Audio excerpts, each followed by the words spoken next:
Dahil nga sinabi mo na marami kang crush sa iba't ibang section, tuturuan kita kung paano mag-send ng isang message lang pero marami sila.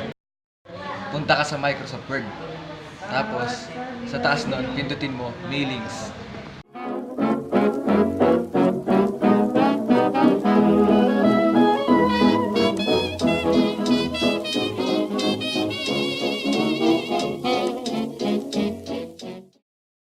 Tapos, sa ilalim ng mailings, tingnan mo ang Start Mail Merge. Tapos, sa ilalim nun, sa kababaang option, Step by Step Mail Merge.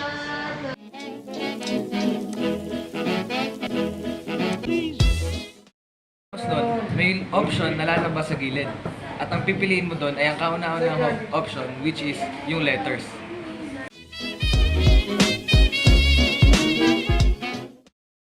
Tapos mong gawin yon, ang susunod mong gagawin, pindutin mo yung next, starting document.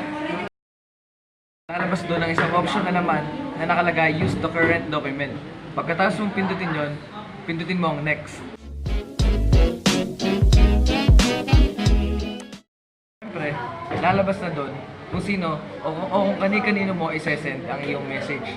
Kaya, kailangan mong gumawa ng list ng pagsesendan mo. Pagkatapos mong pindutin yun, lalabas ang isang tab na nagngangalang New Address List.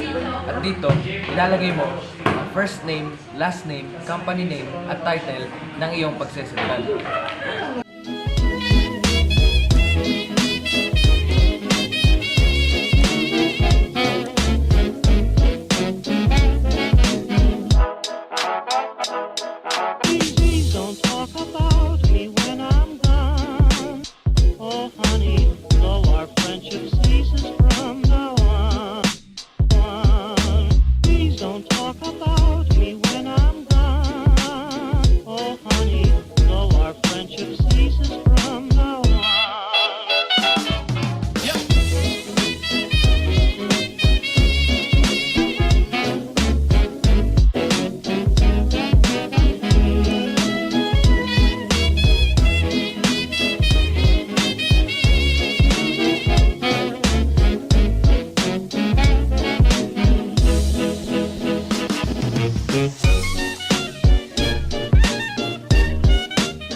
Dito na ang pagkakataon para i-type natin kung ano ang ating letter na isesend.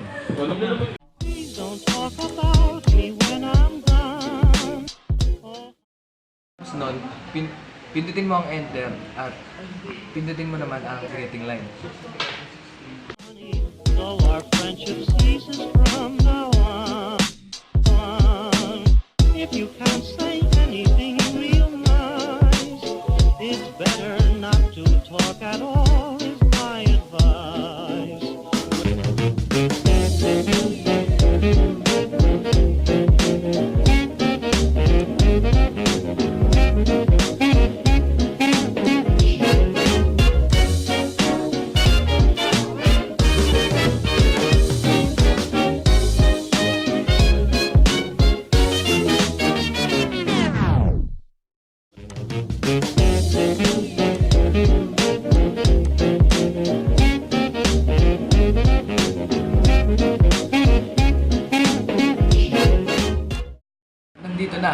Dito na ang pagkakataon para i-type natin kung ano ang ating letter na isesend.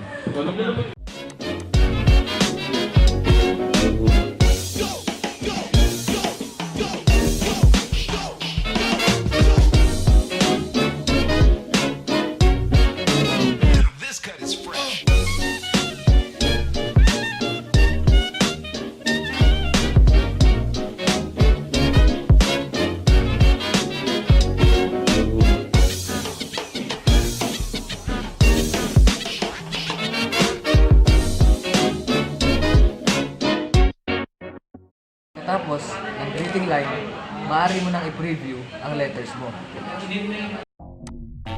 Please don't talk about me when I'm gone. Oh honey, though our friendship ceases from now on. If you can't say Nandun na ang messages mo para sa crush mo.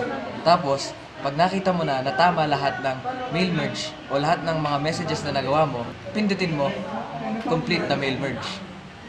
anything real nice, it's better not to talk at all, is my advice. Ngayon, malalaman na nila na may crush ka sa kanila. Malay mo, may crush din pala sila sa'yo.